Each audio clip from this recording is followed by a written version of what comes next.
This is our country, Malaysia. It's a beautiful country with a current population of 32.37 million people.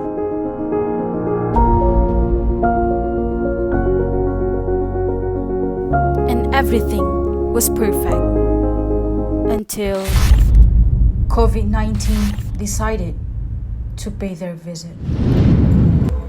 Saya ingin mengambil sikap berterus terang dengan saudara dan saudari semua mengenai kedudukan ekonomi negara kita. Seperti negara-negara lain, Malaysia juga menghadapi cabaran yang agak getir. Hello everyone, I'm Aliya Hanis. So just now we have shown you a sneak preview of what's been happening in our country.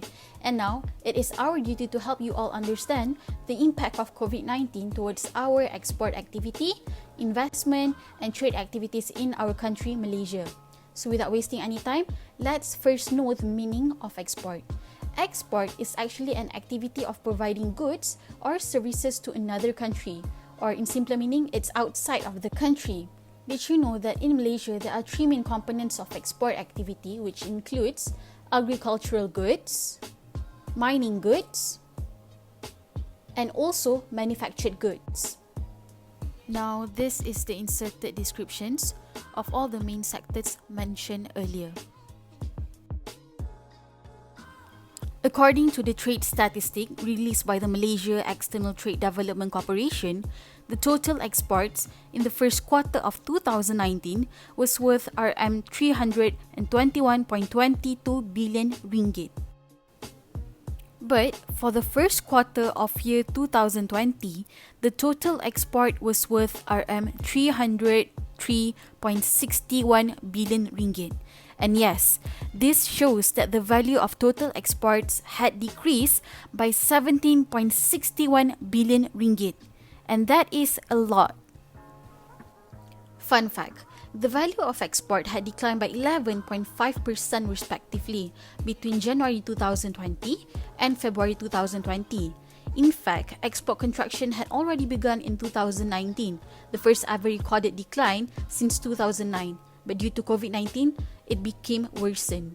Now, we wonder why our export activity is declining. It's because our export activity was affected because of the national social distancing measure as production operations are stopped, with the exception for essential products designated under the Movement Control Order. Production disruptions in the global supply chain will pressure the production and trade activities of the manufacturing sector.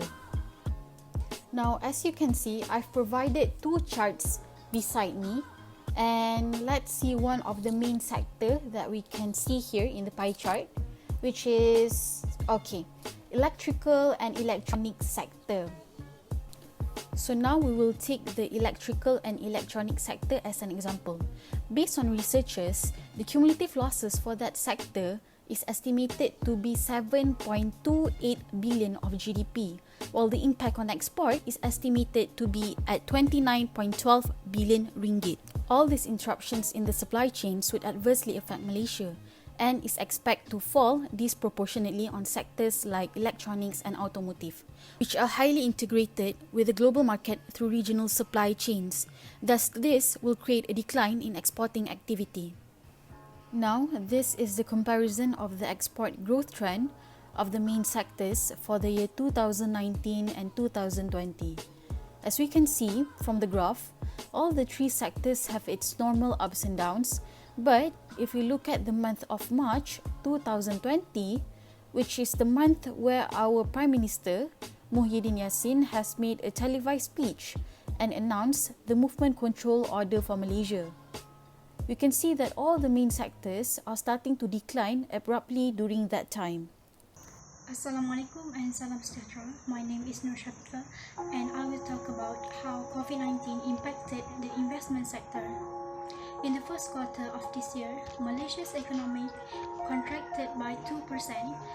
Even if it is the slowest growth since 2009, the government still need to take an action about this matter.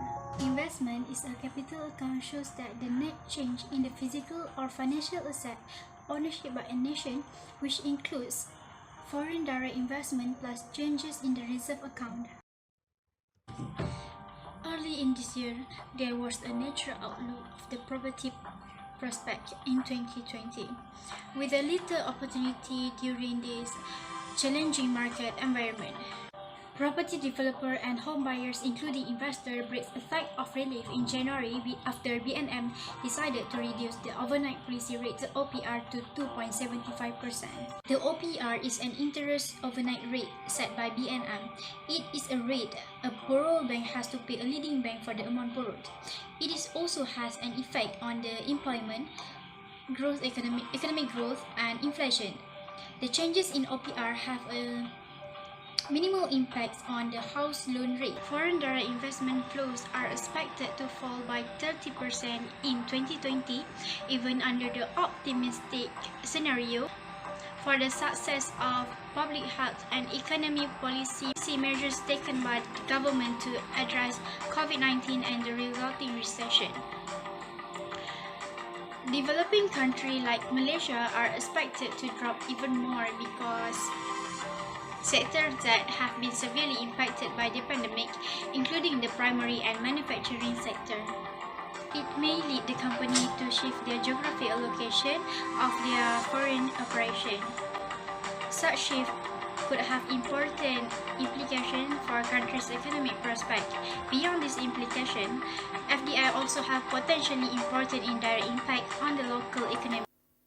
In the first half of this year, spillovers from the global slowdown and our own pandemic containment measures will result in large output losses.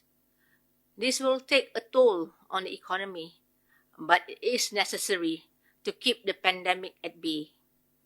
And at the end of the day, the preservation of life is paramount. Total market of non-financial counter fell 25.52% to 239.6 billion on March 18, from 3,000.7 billion on 1st March. On 24th March, BNM has announced the measures for handling COVID-19 situation.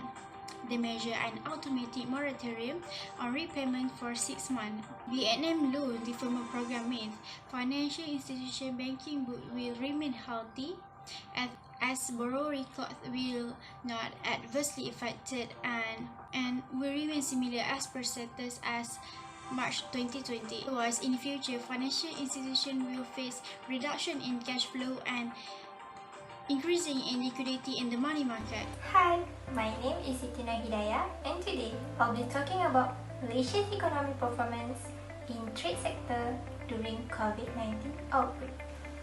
First of all, we need to understand what is trade. Trade is an act or process of buying, selling, or exchanging commodities at either wholesale or retail, and it can be made within a country or between countries. According to Roberto Azevedo, a Director General of World Trade Organization, COVID-19 has stopped the global economy, creating enormous shocks to supply and demand. And they project that trade will fall steeply in every region in the world and across all sectors of the economy. Their economists see the volume of global trade in goods tumbling by 30% in 2020. Well, that's actually not good. In the event that the pandemic is not brought under control and governments fail to coordinate policy responses, the decline could be 32% or more than that. Let's see major import and export countries of Malaysia. As you can see here, they are the top 10 major export countries in 2020. During the first 4 months of 2020, the total exports amounted to 333.61 billion ringgit, and it decreases by 17.61 billion ringgit as compared to the corresponding period of 2019.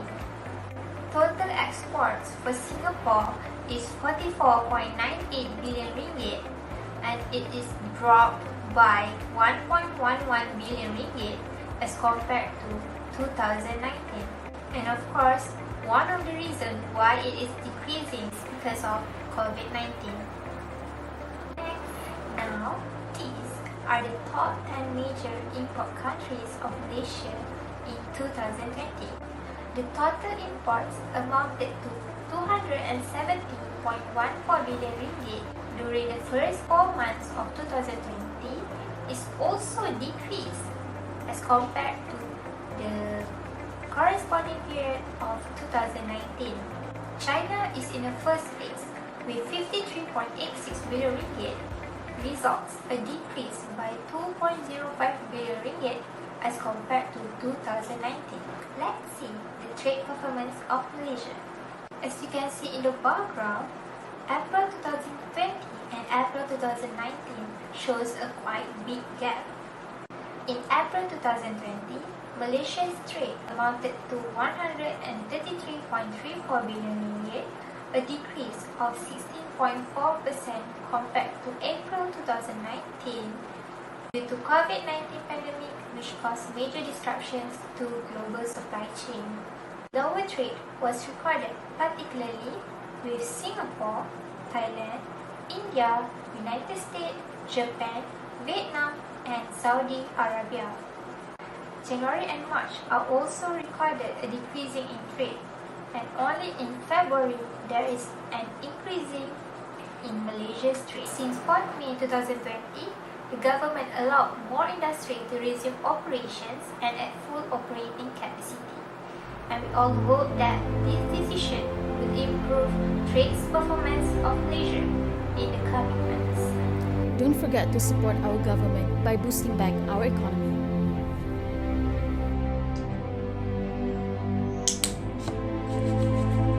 Don't forget to follow the SOP. Together, we can